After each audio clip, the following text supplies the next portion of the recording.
Thanks for joining us for another episode of Mid-American Gardener. I'm your host, Tanisha Spain, and joining me in the studio today is two of our panelists who have brought lots of things to talk to you about, and we're going to learn some things today. So before we jump into that, let's have them introduce themselves and tell you a little bit more about where you can find them in the garden. So Kay, we'll start with you. Okay. I'm a Champaign County Master Gardener, and a lot of times you can find me out in Allerton Park in the herb garden there.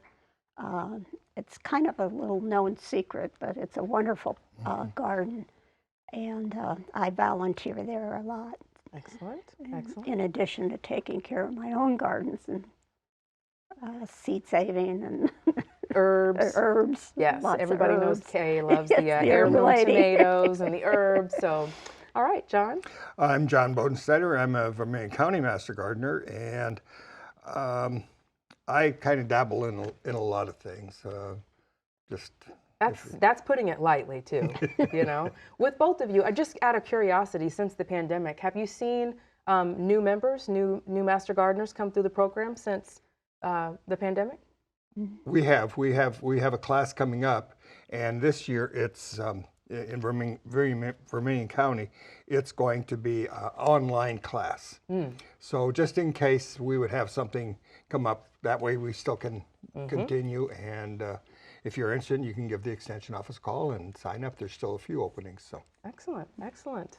Any Master Gardener news this way?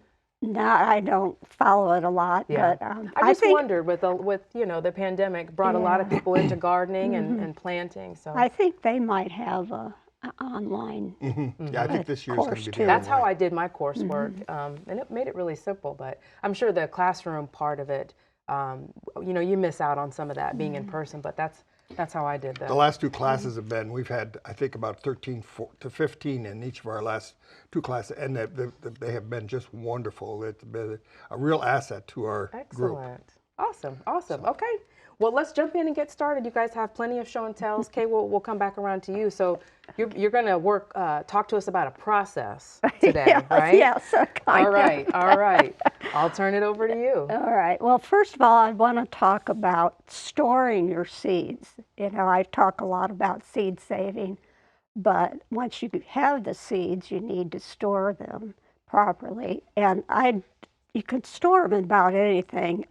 This is one of my main storage containers, or any plastic, you know, bottle that you have. You can store them in, and you can also store them. These are little seed packets. They come in different sizes, and I use these a lot for small seeds, or if I don't have very many.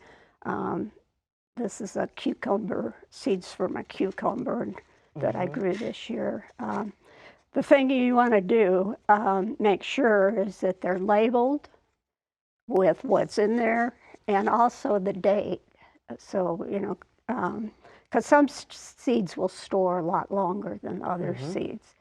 And I store mine. We have a second refrigerator on our back porch. So that's full of seeds. That's the seed refrigerator. Some people have a beer fridge. Kay has a seed fridge. It's a seed, and some overload from, you know, the regular, but mostly seeds. And they'll keep, a lot of them will keep a really long time. I've had 10, 15-year-old seeds germinate if they're stored properly.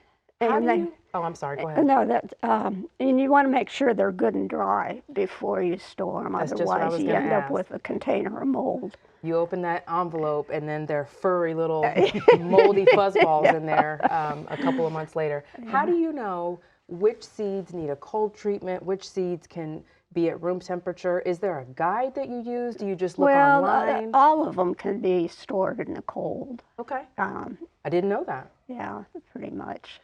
Okay. All right. John, anything that you do to add, you know, your seed saving and just being successful at keeping them dry? I do like Kay, and she said the main thing is the label, because a lot of times, I'll get to that later. By the time, then you've got another bottle, and if you have two tomato plant seeds, you can't tell one from another. So it's so important that you label and the time and the date and the variety. You know, just don't put tomato seeds because for me, I may have 20 different tomato seeds that I've saved. And there's a nice process in drying. I also like to save the little silicone packets out of things that you get and put that in. Yes. And that if you have a little moisture, that usually will help correct that problem. Okay, so now we're gonna, when we come back to you, we'll talk about the second part of this. Once you get your seeds saved successfully and planted, then you get to enjoy some of them. So, John, we'll go to you. You've got lots of stuff to share. Yes, this is the first one I'm going to show. This is That's so pretty. Sansevieria cylindrica, and it's a native of Angola. And I just, you know, I get it's a relative of the snake plant or mother-in-law tongue, and you can get those to flower pretty easily. But I've not had one of these, and all of a sudden this is coming up, and you can see I had it in a dark place, so it was starting to, you know, when I first started it was nice and straight, but I put it I moved it and it was a little dark, so now it was Looking for the light. heading for the light. It's a tender perennial. It does need to be brought in. It's also called the African spear plant, or the one I like is the elephant toothpick. And it can be braided. You know, if you get these early enough, these can be braided. And so I've seen them in the store like that. So do you put those in the ground in the spring and summer? I do too. I leave them. I usually leave them in the pot. Leave them in the pot? And because they do like dry soil, so usually if they're in a pot, I make sure that it's good drainage. I usually like to put them in a terracotta pot because that tends to lose moisture on the side. So that way I've got kind of everything covered. Kind of like the snake plant, every 6 to 8 weeks, water it, and it can be happy. The worst thing is to overwater and to get soggy. They'll just rot. So. I don't think mine's ever sent up a flower stalk before. Yeah, mine has not. This is the first one I've had with the flower. I know the snake plant, the flat leaf, I have that. That one I get quite a few flowers on. But Is there some traditional use for them in Angola? No, it's just a weed probably to them. Let's do one more, John. So, okay, last time I was on, it's been a little while ago, I brought ginger. So I brought a cousin of ginger. This is turmeric. I always say turmeric, but it's turmeric, T-U-R. And this tricked us. Kay and I both thought this was a tropical. Yeah, it kind of looks like a canna bulb, but it's not. It is in the ginger family, and it's used for a couple things, for the yellow dye, and so that's why it's a major component in curry powder. So it's a rhizome. It's not a root. A rhizome is a specialized underground stem. Okay. And another name for it is Indian saffron, because saffron is. You've talked about that before too. Saffron. I'm growing the crocus because but it's also used because it will color your foods yellow, and so this is another one that will do it. This one does have some medicinal uses. This is a very good for anti-inflammatory. You're seeing a lot of pills out there and tonics and different things where turmeric is supposed to be good for inflammation, and so. So would you take the rhizome and just grind it? Grind it. And you can take it on a rasp and do this. And a lot of people dry it and then use the powder. But I've heard about the medicinal properties. A lot of not creams, but like you said, vitamins and things promise to have some helpful remedies with the inflammation. So. Work wonders if you listen to the ads. Yes, yeah, if you listen to the ads. One thing I usually don't. Stuff. One of the things I usually don't talk about is books.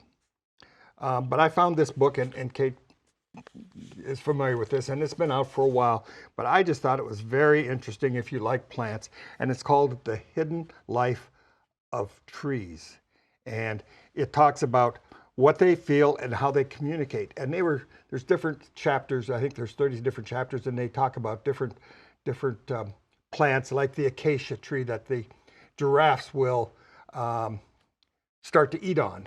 And so they will sense, and usually they're connected by the underground roots, or they put out a scent that they'll tell the other guy, the next tree to it, to start putting out a bitter taste. Oh. Or there's all kinds that we would never think of. Interesting. They send nutrients if one is sick. They'll share some of their nutrients through the root. Their roots kind of cross. Mm-hmm. Oaks and beech trees are especially like that. And it's just an interesting read. So Wow. for people that like trees and shrubs and plants, it's just That one is of really those. neat, though. And you wonder, what is going on under there? Are they communicating? Are they sending out those Do they scents? feel things? Are Yes. they do. They can feel if that giraffe is starting to eat at the leaves. They feel that it's going to hurt them, and so they'll respond by putting out a bitter taste. They'll put out more of this chemical, or That's send really water to fascinating. the next plant. They said that in forests people would go out where there was a whole bunch of trees, like beech tend to grow in like pawpaws, and you cut them off so that there's more room. Well, that root that's connecting plant A to plant B to plant C, if you take plant B out of there, it loses its communication, and the whole community suffers. Oh, wow. So, Interesting. That is pretty fascinating. so I just thought it was just some of the information I never thought about. Yeah. It's kind of. Were you going to add thought-provoking. something, Kay?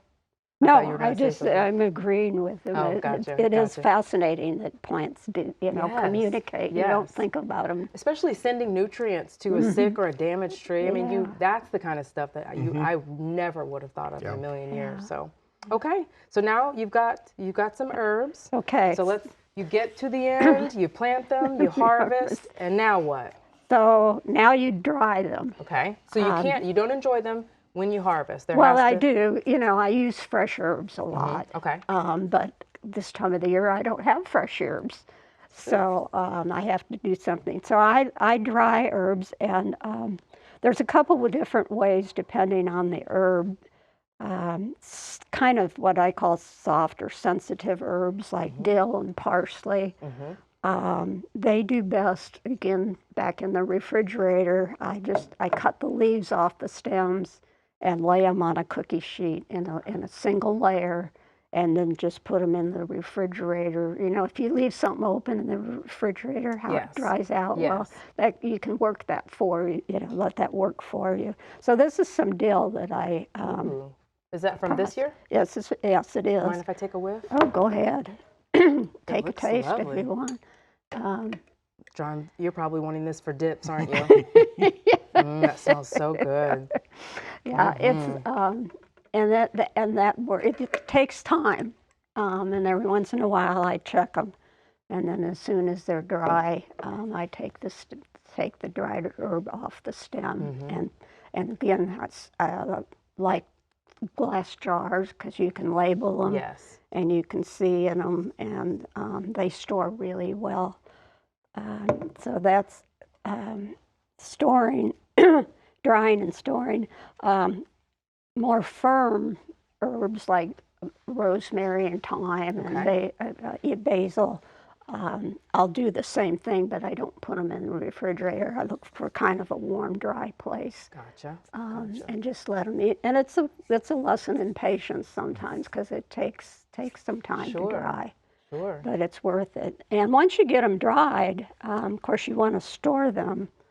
Again, I store my herbs down in the basement where it's dark and cool. I have shelves down there, so that helps them to, keep their Stay fresh longer. But you want to use them too. And so the worst place in the world to store your herbs is in that convenient cabinet above the stove. I knew you were going to say that. I knew you were going to say that. Darn it. So what I do is I take a small jar and fill it and put it in the cabinet, and then Just to you have know when some it's empty, on I go hand. back. And, so I don't use store much at a time. So And it just makes all the difference too. Like if you've, oh yeah. you know, cooking with store-bought is fine. It works great, but it takes the food to a next level when You you've don't know got how a long fresh one. that That's container it, has and what sat on the it's shelf. what it's been mixed with, or Yes. Yes. sprayed on, or things like that.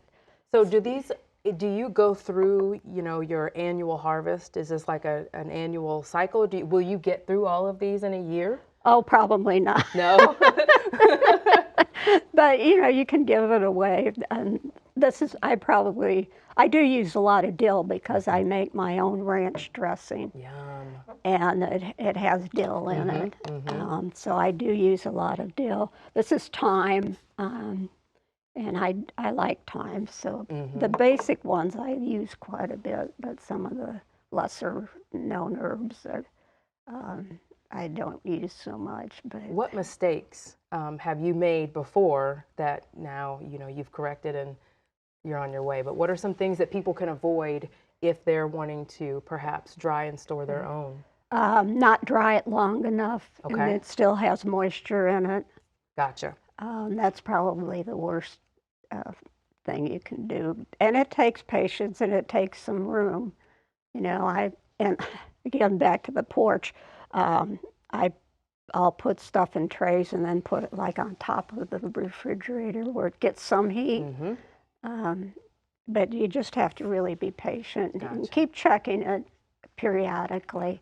I just kind of rub some between my fingers, and if it crumbles nicely, and That's how you you can know. feel if it's dry.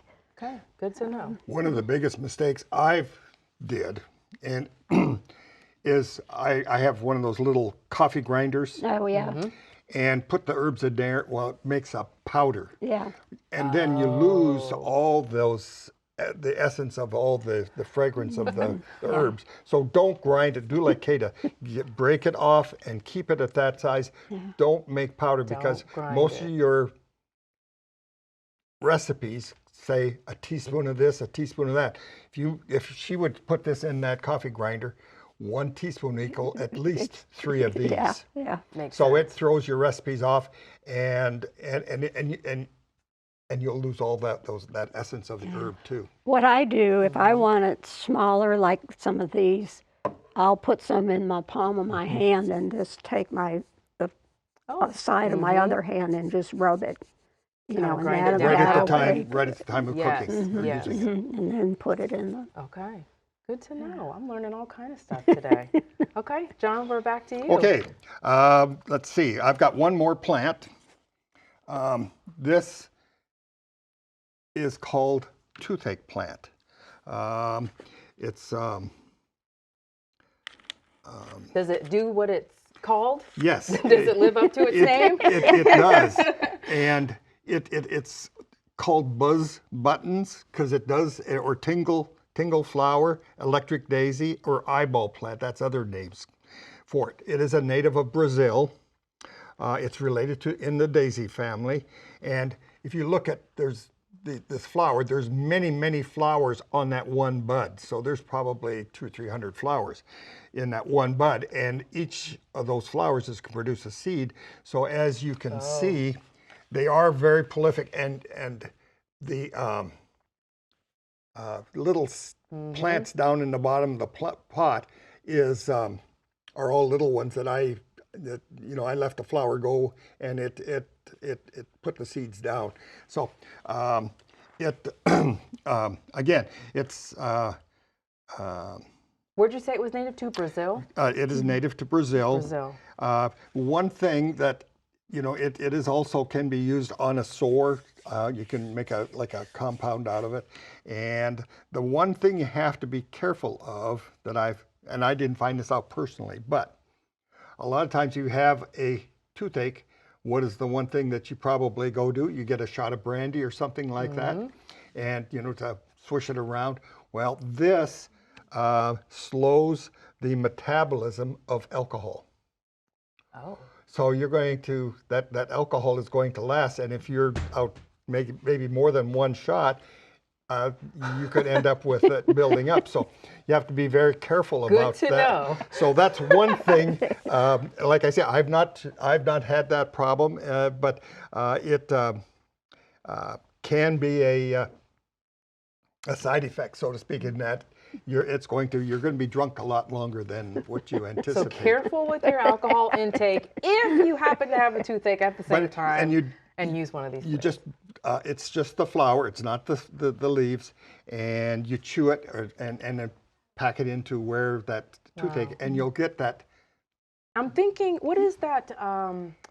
The topical that they use at the dentist. You know what I'm talking about? They just put it on a cotton swab and dab That's it on cloves usually, I Yeah. think, isn't there to it? numb you. Yeah. Does that have sort of a numbing It does. effect It does, to and it kind of tingles, and so it's nerves work on chemicals, synapses, and it kind of takes all those chemicals that are going to be working on us and does away with them. So then it can't send that pain. It can't send that pain sense to the brain. And you can find these readily at greenhouses, or is this a tough one to find around here? Because I have a feeling we're going to get some calls about the toothache plant. It's very available if you order on a seed catalog. Okay. A lot of the master gardeners in their spring sales have this. Gotcha. Some of the stores will have it, and we can talk to Shane later, see if he has that. I'm not sure. Oh, yes. But more than likely, seed catalog and grow your own. Yep. And it's and like I say, one of these flowers will put out 300-400 seeds. Wow. So you now, know, where do you have this in your landscape at home? I have it just on the edge because this is about as tall as it gets. And there is another one that has a brown flower, and then the yellow is at the tip. Oh. But I like this. This one just shows up. Anytime you can get a yellow flower, it just shows up much farther away. And but it, Okay. it's nice to keep in a pot. And Would some people have allergies to that? yes, you could have any.